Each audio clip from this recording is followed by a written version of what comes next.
Salut à toi, je suis ravie de te retrouver. Aujourd'hui, j'ai envie de vous parler d'un truc qui m'a transformée. Le jour où j'ai accepté de lâcher prise. Pas de tout abandonner, mais de sortir de cette obsession de perfection et de revenir à ce qui compte vraiment. Eux, moi et le lien. Si tu me connais pas, je m'appelle Lina, je suis maman de 2 enfants, une petite fille de 2 ans et demi et un garçon de 5 ans. Je suis également professeure des écoles, auteure et podcasteuse. D'abord, je vais vous parler du déclic, comment il est arrivé.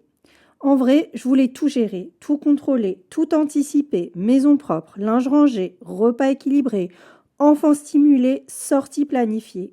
Mais je m'oubliais. Et eux, je les voyais de moins en moins. Mon fils de 5 ans surtout, hypersensible, il le sentait. Il devenait agité, collant, en demande. Alors j'ai ralenti. J'ai d'abord accepté de déléguer. Moi qui n'avais jamais confié mes enfants, j'ai pris une baby-sitter. Pas facile, hein? Pas instinctif, mais nécessaire. Et ça a tout changé. Un restaurant avec mon mari, une soirée entre amis, du temps juste pour nous, pour mieux les retrouver le lendemain. J'ai aussi accepté de laisser mon fils à la garderie pour ne pas courir entre la crèche et l'école chaque soir et venir les chercher de façon sereine, sans me presser et sans presser ma fille. Ensuite, j'ai décidé d'arrêter de me culpabiliser. Pour le repas, par exemple, si je commande ou si je fais juste des pâtes sans légumes, sans protéines, j'ai arrêté de les occuper tout le temps. Parfois, ils s'ennuient et c'est OK. D'ailleurs, je l'ai déjà dit dans un de mes épisodes, l'ennui active l'imagination, la créativité et même la régulation émotionnelle. Donc, c'est bon pour eux, même si nous, on pense qu'il faut tout le temps les occuper. Et en troisième lieu, je me suis occupée de moi. J'ai repris le sport. Depuis, je dors mieux et je me sens de meilleure humeur. C'est prouvé. 30 minutes d'activité par jour modérée améliore le sommeil profond et réduit l'anxiété. Et le sommeil, on le sait, hein, c'est la base de la régulation émotionnelle encore une fois. J'ai aussi repris la lecture. J'ai lu des romans, des essais, ça m'a fait du bien, ça m'a transporté ailleurs, ça m'a nourri, ça m'a reconnecté à moi. Et ce que je gagne, je le rends.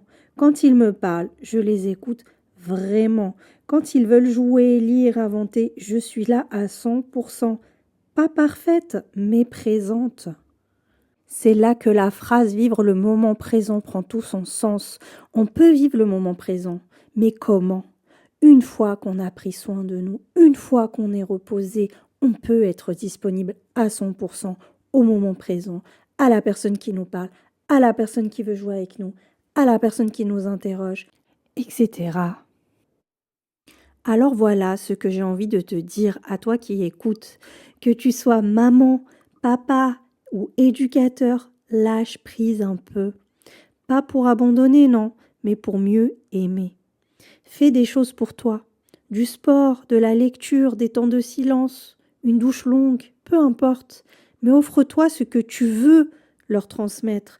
Le calme, l'écoute, la patience, la joie. Parce que les enfants sont des éponges.